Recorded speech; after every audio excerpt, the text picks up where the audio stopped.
बिस्मिल्लाहिर्रहमानिर्रहीम अस्सलाम वालेकुम। प्रैक्टिकल मशीन लर्निंग कोर्स के डे 8 के अंदर मैं आपको खुशामदीद कहता हूँ। इस सेशन के अंदर मैं आपको आउटलायर्स की शिनाख्त और उनको रिमूव करने का तरीका बताऊंगा। पिछले सेशन के अंदर मैंने आपको आउटलायर्स के बारे में बताया था, उनकी मुख्तलिफ अक़साम बताई थी और ये भी बताया था कि ये आउटलायर्स हमारे डाटा के अंदर किस तरीके से शामिल होते हैं। अब इस सेशन के अंदर हमने उन आउटलायर्स को शनाख्त करना है और उनको रिमूव करना है। मशीन लर्निंग के लिए जिस वक़्त हम डाटा को प्री प्रोसेस करते हैं, तो इसमें आउटलायर्स को डिटेक्ट करना और उनको रिमूव करना एक बहुत अहम स्टेप है। लेकिन ये लाज़मी नहीं है कि हमने आउटलायर्स को हर हाल में रिमूव ही करना है। इसके कुछ और हल भी मौजूद हैं, जिनके बारे में भी मैं आपको इंशाल्लाह बताऊँगा। लेकिन उससे पहले ये देखने की कोशिश करते हैं कि आउटलायर्स को हैंडल करना या उनको देखना क्यों ज़रूरी है। इसकी कुछ वजूहात मैंने आपके सामने स्क्रीन पर लिख दी हैं। आउटलायर्स स्टैटिस्टिकल मैट्रिक्स को भी अफेक्ट करते हैं। एमएल मॉडल की परफॉर्मेंस के ऊपर भी इसका असर होता है। और मिसलीडिंग विजुअलाइजेशन का मतलब ये है कि चूंकि डाटा की डिस्ट्रीब्यूशन ठीक नहीं होती, हमारा डेटा टेढ़ा होता है यानी किसी एक साइड पर झुका हुआ होता है, तो उसकी विजुअलाइजेशन भी मिसलीडिंग हो सकती है। इसके बाद डाटा की क्वालिटी के इश्यूज भी होते हैं। अनकवरिंग वैल्यूएबल इनसाइट्स, इसका मतलब ये है कि आउटलायर्स कभी-कभी हमें बहुत अहम इंफॉर्मेशन भी दे देते हैं। मिसाल के तौर पर पिछले सेशन के अंदर मैंने आपको आउटलायर्स की मुख्तलिफ अक़साम बताई थी और उनमें एक टाइप है कलेक्टिव आउटलायर्स। ये ऐसे आउटलायर्स होते हैं जो वैसे तो आउटलायर नहीं होते, लेकिन जब हम उनको कलेक्टिवली देखें तो वो आउटलायर होते हैं। उनकी मैंने आपको एक मिसाल भी दी थी जिसके अंदर मरीज़ों का हार्ट रेट रात 11 बजे से 1 बजे के दरमियान बढ़ जाता है। आप चाहें तो दोबारा उस एग्ज़ाम्पल को जाके देख सकते हैं। गालबन ये रात 11 से 1 बजे के दरमियान का डाटा है। तो आउटलायर तो वो यकीनन थे और हैं, लेकिन वो हमें बहुत अहम इन्फॉर्मेशन भी दे रहे हैं। अगर मिसाल के तौर पर ऐसा डाटा मेरे सामने आ जाता है, तो मैं इस डाटा को तो अच्छे से नहीं समझ सकता क्योंकि मैं डॉक्टर नहीं हूँ। लेकिन मैं ये इन्फॉर्मेशन डॉक्टर को ज़रूर पास करूँगा कि उसके मरीज़ों का हार्ट रेट रात 11 बजे से 1 बजे के दरमियान बहुत ज़्यादा बढ़ जाता है और ये इन्फॉर्मेशन डॉक्टर के लिए बहुत अहम इन्फॉर्मेशन है और मुझे ये इन्फॉर्मेशन आउटलायर्स ने दी है। डॉक्टर इसकी वजह ढूँढेगा और उसको ठीक करेगा, या वो ये भी कह सकता है कि ये बिल्कुल नॉर्मल है, लेकिन ज़ाहिर है मैं ये नहीं कह सकता। तो मुझे ये इन्फॉर्मेशन इन आउटलायर्स ने दी है। तो इस तरह से आउटलायर्स हमें कई दफ़ा बहुत अहम इन्फॉर्मेशन भी दे देते हैं। इम्प्रूविंग मॉडल रोबस्टनेस और एनहांसिंग इंटरप्रेटेबिलिटी, ये बहुत सारे पॉइंट्स हैं जिनकी वजह से हम आउटलायर्स को देखते हैं या उनको हैंडल करते हैं। लेकिन जो सबसे अहम और बुनियादी वजह है वो ये है कि आउटलायर्स हमारे डाटा की डिस्ट्रीब्यूशन को ख़राब कर देते हैं। मिसाल के तौर पर अभी जो तस्वीर आपके सामने है, इनमें से जो दरमियान वाला प्लॉट है ये नॉर्मल डिस्ट्रीब्यूशन का प्लॉट है। इस पे अगर आप गौर करें तो मीन डाटा के बिल्कुल दरमियान में है, यानी मीन के दाएं तरफ जितना डाटा है उतना ही डाटा मीन के बाएं तरफ है। ऐसी डिस्ट्रीब्यूशन को नॉर्मल डिस्ट्रीब्यूशन कहा जाता है। 50% डाटा मीन के एक साइड पर होता है और 50% दूसरी साइड पर। और नॉर्मल डिस्ट्रीब्यूशन को जब हम प्लॉट करते हैं तो वो इस तरह से एक बेल या घंटी की शक्ल में प्लॉट होता है। ये नॉर्मल डिस्ट्रीब्यूशन की एक बहुत अहम निशानी है। लेकिन अगर डाटा के अंदर आउटलायर्स मौजूद हों, जिस तरह लेफ्ट साइड वाले प्लॉट के अंदर हैं, तो ये आउटलायर्स ऐसे हैं जिनकी वैल्यू मीन से बहुत ज़्यादा कम है। तो ये मीन को अपनी तरफ खींच लेते हैं और डाटा की डिस्ट्रीब्यूशन ख़राब हो जाएगी, वो एक साइड को टेढ़ा हो जाएगा। इस तरह के डाटा को नेगेटिवली स्क्यूड डाटा कहा जाता है। लेकिन अगर हमारे डाटा के अंदर ऐसे आउटलायर्स हैं जिनकी वैल्यूज़ हमारे मीन की निस्बत बहुत ज़्यादा हैं, तो वो मीन को ऊपर की तरफ खींच लेंगे। उस सूरत में भी हमारा डाटा टेढ़ा हो जाएगा, लेकिन उसको पॉजिटिवली स्क्यूड डाटा कहा जाता है। अब शायद आपके ज़हन के अंदर ये भी सवाल पैदा हो कि आउटलायर्स मीन को अपनी तरफ खींचते किस तरीके से हैं?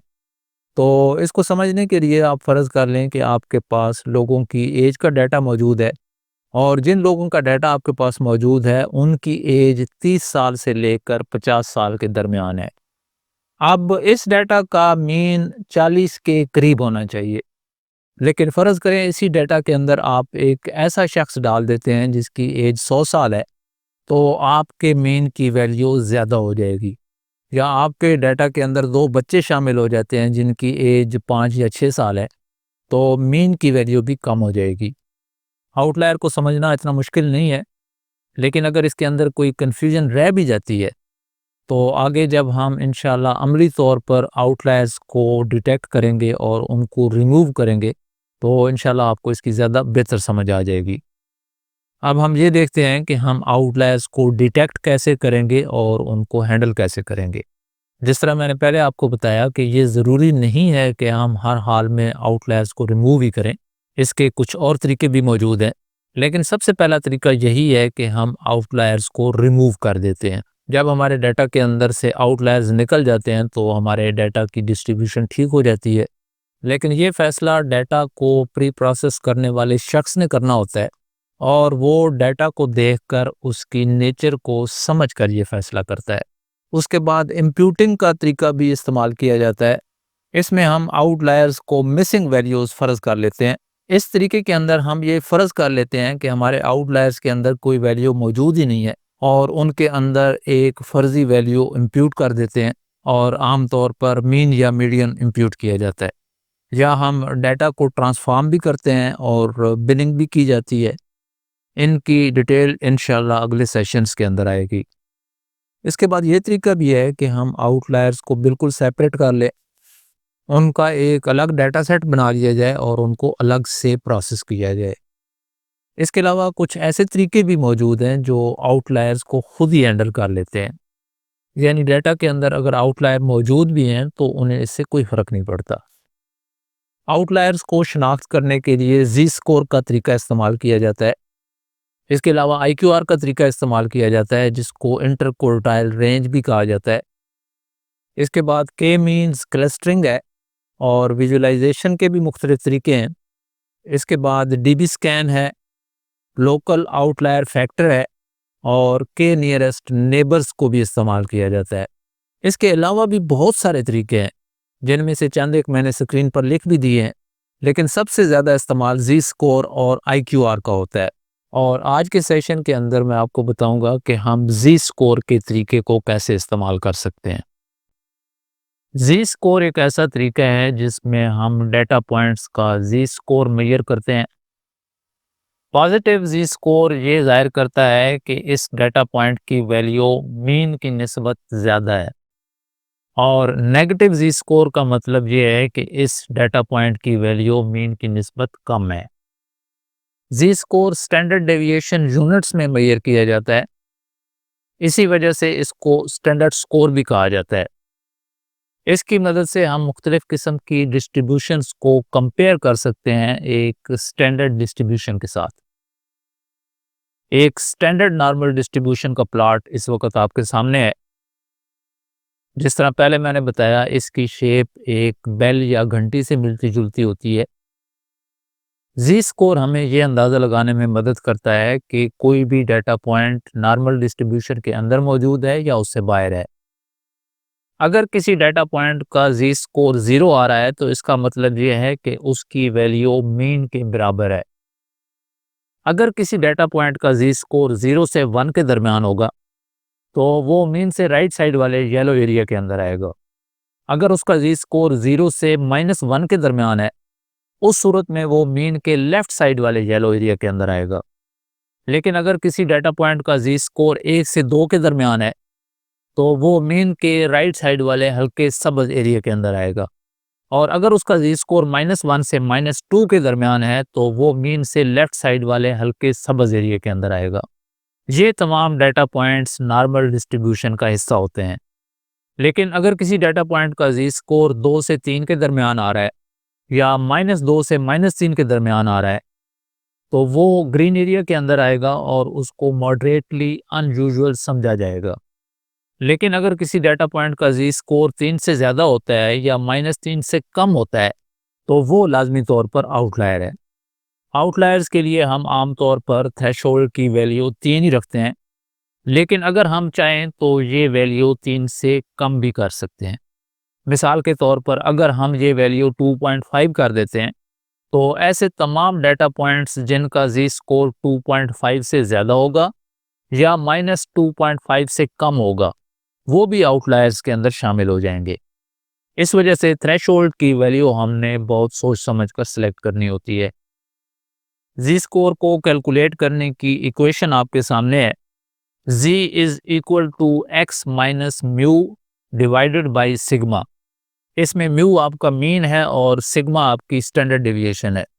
ये इक्वेशन मैं आपको कोड के अंदर भी डेवलप करके दिखाऊंगा, लेकिन उससे भी पहले एक एग्जाम्पल के ज़रिए हम ये समझने की कोशिश करेंगे कि जी स्कोर को किस तरीके से कैलकुलेट किया जाता है। एक नॉर्मल डिस्ट्रीब्यूशन का तकरीबन 68% डाटा मीन से 1 स्टैंडर्ड डेविएशन के दरमियान आता है, या इसको आप यूं भी कह सकते हैं कि जी स्कोर 1 से -1 के दरमियान तकरीबन 68% डाटा आता है, और मीन से 2 स्टैंडर्ड डेविएशन के दरमियान या जी स्कोर 2 और -2 के दरमियान तकरीबन 95% डाटा आता है, और मीन से 3 स्टैंडर्ड डेविएशन के दरमियान या जी स्कोर 3 और -3 के दरमियान तकरीबन 99.7% डाटा आ जाता है। इस चीज़ को आम फहम अंदाज में समझाने के लिए मैंने आप लोगों के लिए एक एग्जाम्पल डेवलप की है।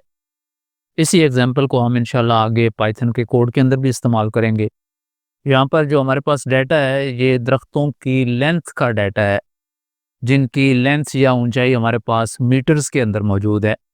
अब हम इस डाटा का जी स्कोर मेजर करेंगे और देखेंगे कि इसके अंदर कोई आउटलायर्स मौजूद हैं या नहीं हैं। तो जी स्कोर कैलकुलेट करने की इक्वेशन मैंने पहले भी आपको दिखाई है, x minus mu divided by sigma.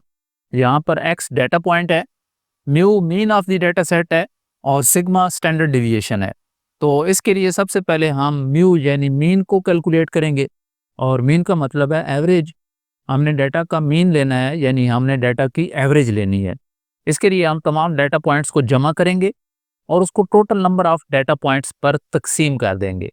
हमारे पास टोटल डाटा पॉइंट्स 10 हैं, यानी हमारे पास 10 दरख्तों का डाटा है।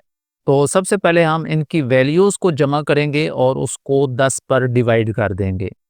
हमारे पास दरख्तों की हाइट 10 मीटर से लेकर 20 मीटर के दरमियान है। तो 10 दरख्तों की टोटल लंबाई 140 मीटर बन रही है, और इसको 10 पर डिवाइड करेंगे तो हमारे पास 14 आ जाएगा, यानी हमारे डाटा का मीन 14 है। तमाम दरख्तों की एवरेज ऊंचाई 14 मीटर है। अब हमने सिग्मा को कैलकुलेट करना है।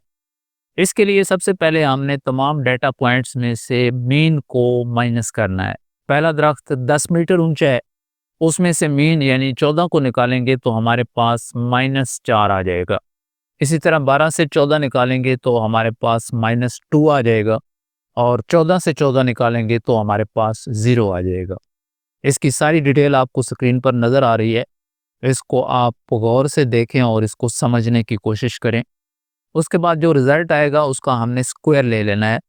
मिसाल के तौर पर -4 का स्क्वायर लेंगे तो वो 16 आ जाएगा, -2 का स्क्वायर लेंगे तो वो 4 आ जाएगा, और 0 का स्क्वायर लेंगे तो वो 0 ही रहेगा। इसका पूरा सॉल्यूशन मैंने स्क्रीन पर दे दिया है, आप इसको गौर से समझने की कोशिश करें, और फिर हम इंशाल्लाह इसको पाइथन के अंदर भी डेवलप करेंगे, और वो जुपिटर नोटबुक भी इंशाल्लाह आपको मिल जाएगी। अब इसके बाद इसको नंबर ऑफ़ डाटा पॉइंट्स से डिवाइड करना है, और नंबर ऑफ़ डाटा पॉइंट्स हमारे पास 10 हैं, यानी टोटल 10 दरख्त हैं, और उसके बाद उसका स्क्वायर रूट ले लेना है। तो ये हमारे पास सिग्मा या स्टैंडर्ड डेविएशन आ जाएगी। तो अब हमारे पास मीन भी आ चुका है और सिग्मा भी आ चुका है। अब हमारी इक्वेशन बन चुकी है एक्स माइनस 14 डिवाइडेड बाई 3.28। तमाम डाटा पॉइंट्स का मैंने जी स्कोर कैलकुलेट कर लिया है। पहला दरख्त जिसकी लेंथ 10 मीटर है उसका जी स्कोर आया है -1.22, और दूसरा दरख्त जिसकी लेंथ 12 मीटर है उसका जी स्कोर आया है -0.61, और जिस दरख्त की लेंथ 14 मीटर है उसका जी स्कोर 0 है, यानी हमारा ये डाटा पॉइंट मीन पर मौजूद है। सबसे छोटे दरख्त का जी स्कोर 1.22 है, जिसकी लेंथ 10 मीटर है। इसका मतलब ये है कि ये डाटा पॉइंट मीन से 1.22 स्टैंडर्ड डेविएशन नीचे है, और सबसे ज़्यादा जी स्कोर 1.83 है, और ये उस दरख्त का है जिसकी लेंथ 20 मीटर है। इसका मतलब ये है कि ये डाटा पॉइंट मीन से 1.83 स्टैंडर्ड डेविएशन ऊपर है। बिल्कुल सिंपल सी कैलकुलेशन है, लेकिन कोड के अंदर हमें ये सारा कुछ खुद करने की ज़रूरत नहीं होती। लेकिन इसको शेयर करने का मकसद ये है कि आपको पता चल सके कि असल में बैकग्राउंड में क्या चीज़ हो रही होती है। अब इसी डाटा सेट का जी स्कोर हम पाइथन के कोड के अंदर कैलकुलेट करते हैं। पांडास के डाटा फ्रेम के अंदर मैंने डाटा को लोड कर लिया है, और इस इक्वेशन को डेवलप करने के लिए यहाँ पर मैं न्यूमेरिकल पाइथन को इस्तेमाल कर रहा हूँ। नमपाई को इस्तेमाल करते हुए हम डाटा का मीन और स्टैंडर्ड डेविएशन ले लेंगे, और उसके बाद वही इक्वेशन यहाँ पर डेवलप की गई है, x minus mean divided by standard deviation. इसको मैं रन कर देता हूँ, तो तमाम डाटा पॉइंट्स का जी स्कोर हमारे सामने आ गया है। ये वही जी स्कोर है जो इससे पहले हमने पाइथन के बगैर किया है। यानी 10 मीटर लेंथ वाले दरख्त का जी स्कोर -1.21 है, और 20 मीटर वाले दरख्त का जी स्कोर 1.82 है। वहाँ पर मैंने वैल्यूज़ को चूंकि राउंड किया था, तो आपको उसमें मामूली फ़र्क नज़र आ रहा होगा। वहाँ पर मैंने आपको 1.83 बताया है और -1.22 बताया है, तो वो मैंने वैल्यूज़ को राउंड किया है। अब अगर आप गौर करें तो इनके अंदर कोई भी आउटलायर मौजूद नहीं है, क्योंकि डाटा पॉइंट नज़दीक नज़दीक हैं।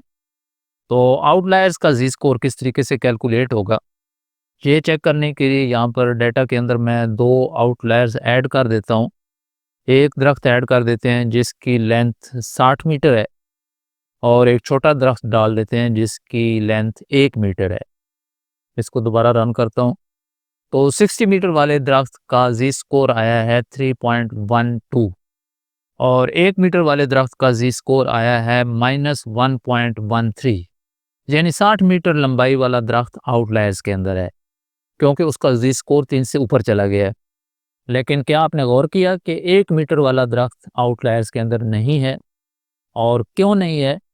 उसकी वजह ये है कि ये डाटा पॉइंट बाकी डाटा पॉइंट से ज़्यादा फासले पर नहीं है। हमारे पास इससे पहले जो सबसे छोटा दरख्त था वो 10 मीटर वाला था, और अब हमारे पास 1 मीटर वाला आ गया है। तो इन दोनों दरख्तों की लेंथ के दरमियान 9 मीटर का फ़र्क है। लेकिन जो हमारे पास 60 मीटर वाला दरख्त आया है, उससे पहले हमारे पास ज़्यादा से ज़्यादा लंबाई वाला दरख्त जो था उसकी लंबाई 20 मीटर थी। तो 20 मीटर और 60 मीटर के दरमियान डिफरेंस 40 मीटर का है। तो ये फासला बहुत ज़्यादा है।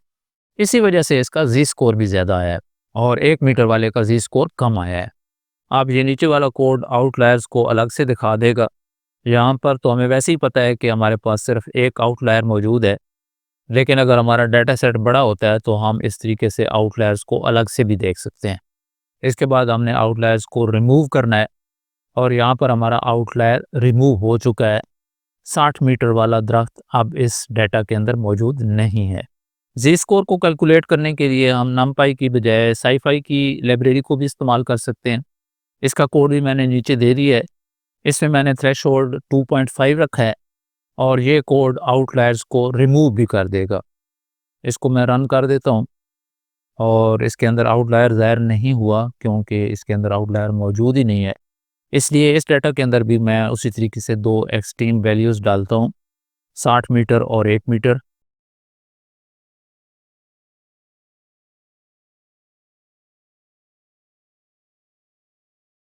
और अब हमारे पास एक आउटलायर मौजूद है जो 10 नंबर इंडेक्स पर मौजूद है।